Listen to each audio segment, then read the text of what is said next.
Նրբություն, որ ուզում եմ կիսվել ձեզ հետ։ Տեսեք, շատ սիրուն շորիկ է ինքը։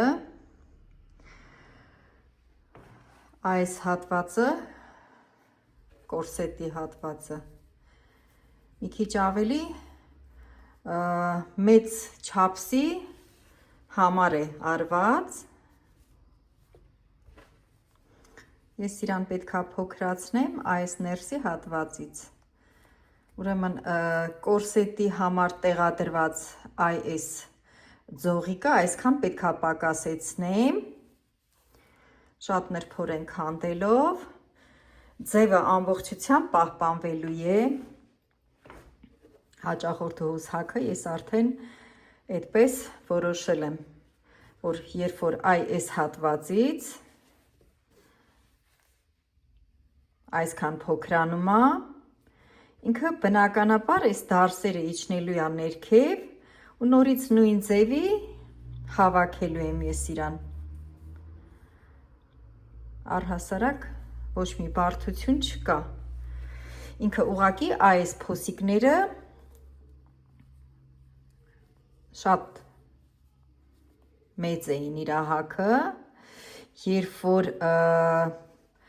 այս ձողիկը պակասեցվում է, արդեն իջնում է ներքև ու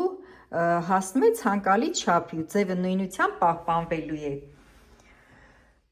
Ոչ մի խնդիր չկա, առհասարակ նման աշխատանքները մինչև տվյալ անձնավորությունը չհագնի, չեք կարող որոշել ինչպես փոքրացվի, ինչքան փոքրացվի, իսկ մատերիալի առումով ասեմ, սա շատ դժվար կարվող մատերիալ է, այսպիսի մատերիալները ես սովորաբար կարում եմ ամենաբարակ ասեղով, 70 համար ասեղով եմ կարում և շատ շատերը, որ այդ նրբությունը չգիտեն, մտածում են, որ իրենց մեքենան, իրենց կարի մեքենան ուղղակի ընդունակ չի այս մատերիալները կարելու, ինքը ձգվող, այսպես տրիկոտաժն է, ռեզինովի տրիկոտաժ, սենց ասեմ։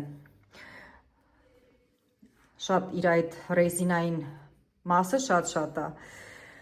70 կամ 75 համար ասեղը շատ ընտիր կարում է այս մատերիալը։ Հանգիստ կարող եք ձեր մեքենայի վրա տեղադրել 70 համար ասեղը ու կարել այս մատերիալը։